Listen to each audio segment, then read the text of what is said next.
Hi guys. Why is it So, welcome back to another immigration series. This is part 2 or episode 2. episode 2? We are happy to share. That's what we're doing. We're sharing publicly available information about immigrating to Canada. And it's something that many persons don't know where to look, and they get a lot of misinformation, and then many persons end up going to consultants who charge exorbitant fees, and of course there are promised guarantees, but there are no guarantees, right? None. So we are here to continue sharing information from our experience and our knowledge from working with employment services in British Columbia. We live in British Columbia and we love it here. It's warm. Of course, it's 5 hours from Toronto, which most persons know. So by flights. But yeah, that's by flight. air, right? So By we air. are in BC. BC is the warmest province in Canada. So those of you who want a warmer climate, BC is where you come. But bear in mind, the cost of living here is higher. It's similar to Ontario, right? Especially housing. So that's the con, right, with BC. But I mean, it can work if you're smart about it, of course. But we'll talk about that again another time. Today, we're going to talk about studying in Canada, the study route, and we're going to just go through some designated learning institutions and tell you about some funding and other things so you can get some information where studying in Canada is concerned. So, over to you. Over to me. All right, so like Babe said, we're going to be talking about DLIs today. What we're going to try to do for you, and we're doing this because a lot of times persons don't know what schools they should be looking at. You don't have to look at these schools. I just selected a bunch of schools across the different provinces that have designated learning institution that will get you to a postgraduate work permit, which is what you will want essentially, right? So when you go on the CIC website, you'll see a lot of schools that are DLI, but a lot of them don't guarantee you. They don't have a postgrad work permit attached to it. All right, so we're going to go through that today and kind of make it a little easier for you so you can look at these schools if you want or not, or just reach out to us and then we can help you identify another school. All right, so let's jump right into it. No, guys, we weren't supposed to be in the car. Yeah, we're stuck in the car because it's raining outside. And if you know Jamaicans, look at rain will behave like an acid that fall out the door. So we're stuck in the car, but persons are still walking around, not us. Yeah. We wanted to go outside and sit and talk, but we can't. We didn't want to go on river, but it's raining today. We cannot do that. We're trying to show you outside. Probably eventually, we don't know what the rest of the day will look like, but we'll see. Yeah. Let's get into these DLIs. So, designated learning institution, and I looked down because I have a bunch of notes that I jotted down because I want to ensure I get to you guys accurate information. Right? So, first thing first, after you've identified your DLI, your designated learning institution, you want to ensure, and this is new post-COVID, you want to ensure that the school has a COVID-19 approved plan. If the school doesn't have a COVID-19 approved readiness plan, then it won't be a go, right? It's highly likely that they won't even approve your study visa to come to Canada. That's the first thing. So you want to ensure that the school has that.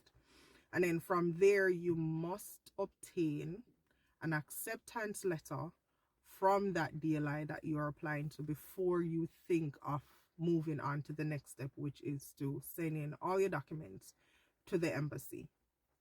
All right. So if you are 18, listen carefully. If you're 18 years of age or over, you must qualify as fully vaccinated traveler in order to come to Canada.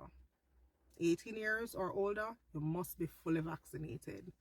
There's no if, but, maybe, no way around it. You must be fully vaccinated to start school here, right? And you can study at any DLI.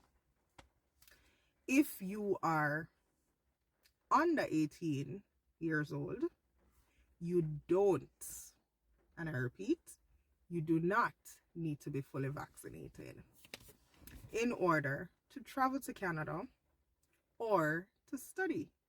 Ain't that something? All right, so if you're 18 or older, must be fully vaccinated to travel to Canada and study. If you're under 18 years old, it is not a prerequisite for you to obtain your study permit. So for example, if I'm moving to Canada and I have a child that's 12 years old, my child doesn't need to be fully vaccinated to come with me and go to school. I, however, and my husband would need to be fully vaccinated. So that's what that is saying. All right. Now, when one person obtains, we call them the primary applicant, obtains a, sorry, people passing, I'm a nosy. When these two people literally have on garbage bags because them determined, so them now so long I didn't care. Babe, why we never get garbage bags? I don't know. I don't know about that part. All right, so family members. The family member of the primary applicant. So I'm the person that is applying for school. So I send in my documents, right? And so the primary applicant whose application for work or study permit is approved in writing before the primary applicant enters Canada is eligible for an open study permit. You want to break that down? Or should I? Well, pretty much once one person gets through, the other person is eligible to apply for an open study permit. Or work permit. Open work permit. Which is new because so when we... The study part is new. Yeah, because when we came here, one of the things that was very clear on CIC website is that my spouse could not study, could not obtain an open study permit. No, see, things change all the time. Yeah, so you finish? Go ahead. So you have to read. That's why we emphasize reading, because over the years many things have changed and things will continue to change. Because even when now we're in Canada, soon persons who are permanent residents will not have to pay an extra fee to apply for citizenship. So those things are changing, and the rules are changing with studying and working and stuff like that. So you have to keep abreast of those things. Right. It's hardly a case where if a couple is coming to Canada, that both of them are coming to study, right? Because the study route, it doesn't make any sense both of you study anyway, because you only can work 20 hours per week if you're a student. And that's not near enough to cover your rent and other expenses, right? So, but it's now an option if the both of you want to study, right? All right. So now we're going to, before I go through the list of schools, we're going to talk to you a little bit about the financial aspect of this, which is money. Extremely important. Very important. Right? So Babe is going to go over with you what the figures will look like depending on the number of persons traveling. And this figure plus whatever the tuition will cost. Yeah.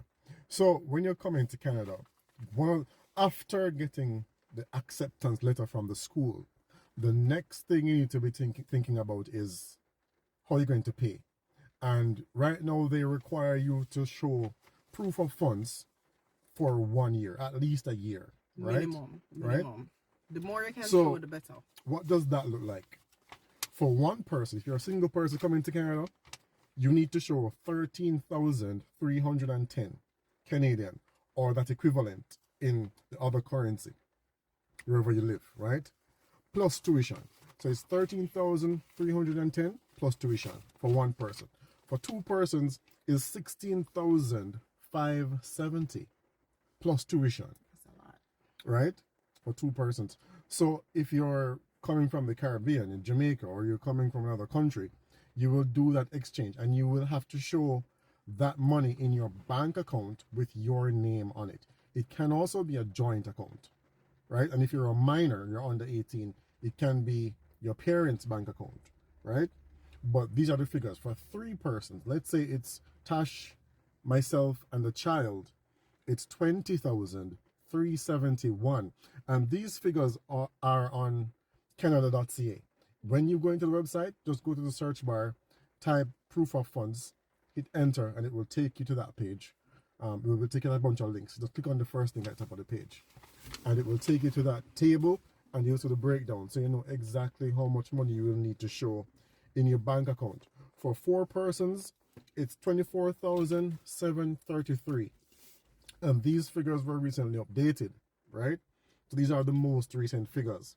And then for 5 persons, 28,000. 6 persons, 31,600, and 7 is 35,224. So for each additional person, it's pretty much $3,586. So this is what you need to show for living expenses only. Those figures I just called, that's for living expenses only for those number of persons. For school, it's that figure plus the tuition that you will need to show up front, right? And that bank statement you need to submit with your letter of acceptance and anything else they require, the copy of your passport, and the forms filled out and uploaded, right? So you can go on that website and you can remind yourself of those figures. So 1 person, 13,000 plus, 2, 16,000, 3, 20,000, 4, 24,000, and you can go on there and see the figures. So make sure you are prepared financially to meet those obligations before you leave. That's something to think about. How do I get that money, you might ask? Liquidate stuff. Sell car, appliances. I don't know if you want to sell your house, if you have one. But whatever you can liquidate, do that, and then look at getting loans from family or friends if you have that kind of family and friend. You know, put it together, because once you settle here and you get to working, you'll be able to start paying back those loans if you take one, right? So those are just some options that you have in preparing yourself financially. Very important, because they don't want you to come here and you are a burden on the government, or you need social services or something else, right? Because in Canada, you need to have money, right? So that's very important. All right, so we jump to the schools. To add to that, which I think is really good, when I moved here, accessing a scholarship meant that it would interfere with us applying for permanent residence afterwards, right? So, saying that to say no, currently, today, you can actually obtain scholarships to help with your school fee. A lot of schools are now offering scholarships as a way to encourage persons to come to Canada and study and eventually stay here, and it will not negatively affect you trying to get your PR afterwards. So that's also another option you can look into when you're looking at the schools. Look to see whether or not they offer scholarships to international students. Yeah, so to schools. Yeah. All right. So now I'm going to. I'm not sure where I should be looking. I feel like I'm looking over here, or I should be looking there. Just look straight. Or look. No, I look like I look cast side. All right. So now the designated learning institutions. So I'm going to be going over primarily where people will be moving to. So there are some parts in Canada that I won't mention, like Nunavut and them place there. I don't think nobody want to go Nunavut to go study. But if you do, and I won't mention Quebec, primarily because Quebec, in a lot of ways, function independent of Canada, even though it's a part of Canada. So a lot of their things won't be The same as other how provinces. the rest of Canada operates. Yeah. So I will not. But if you are interested in Quebec and you need help, again, drop it in the comments and we can help you figure out the information. All right. So starting with Alberta. Another thing I should mention, guys, when you're looking at the schools, you have some schools. So when there, I think you have about 6 columns, 5 or 6 columns. The first one will tell you the school, then the DLI number, right? And then at the extreme end, you'll see whether or not it results in you getting a postgrad work permit or not. Now, some of the schools, even though they are DLI registered, designated learning institution registered, it doesn't mean that all the programs will get you a postgrad work permit. So that's something you also want to pay attention to. So the schools I'm going to be mentioning today, except for one, and when I get there I'll highlight it, except for one, all the programs at that school is attached to a postgrad work permit. So yeah, that's one of the things. See, may I look out for you, looking out for you. All right, so Bourbon University, that's in Calgary. Bow Valley College, that's in Calgary, and I did not go into tuition for each schools. Again, if I mention a school that you're interested in, drop it in the comments. We can help you get the necessary information for that specific schools. I'm just trying to make it easier for you so you don't have to go through finding a school for a particular province. British Columbia, which is where we are, you have Okanagan College, that's where I went, that's in Kelowna. University of British Columbia, they have one location in Kelowna and they have one here in Vancouver where we are. Manitoba. No, Manitoba Booth University College in Winnipeg. Not all the programs are attached to a postgrad work permit. So if you are doing a non-theological degree, like an associate, a bachelor's, a master's, or a doctorate program, those will get you a postgrad work permit after you would have completed your studies, right? If it's a theological program, you're not going to get a postgraduate work permit when you're done. Just saying. Brandon University, which is in Brandon, Manitoba, that will also get you, and all the programs at this particular university, Brandon University, they will all get you a postgrad work permit. So I don't know if you can see this. Maybe it needs to be flipped. Yeah. But this is what it would look like on the website. Right. And if you look at the end column over here, you will see yes or no. You will see the name of the school and then the number, etc. Right? And when you go on the website, that's what you will see. And it will tell you whether the school is offering a postgrad work permit or not. So make sure you look over here when you're looking for the school. And it will tell you yes or no there. Okay? Just a pointer. All right. New Brunswick. You have Kingswood University in Sussex, Mount Allison University in Sackville.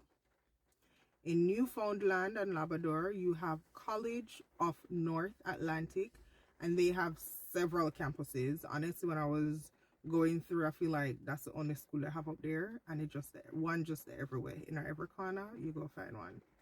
So I didn't identify any specific location. They're everywhere. And then you also have Queen's College. In Nova Scotia, you have Acadia University in Wolfville, and you have Mount St. Vincent University in Halifax. In Ontario, where most people go, don't know why, You have, even though I probably will go there. It's the most populous area in Canada. I personally want to So move to Ontario just because it's closer to my family in the States and in Jamaica. So it makes sense for me, money-wise. depends on what you want, right? Yeah. So Ontario, you have Cambrian College of Applied Arts and Technology. One is in Brampton, one is in Toronto, and there's another campus. Don't remember where it is, but there's another. There are three locations. You have Western University in London, Ontario, and then London, Ontario. It's a small town outside of the big city.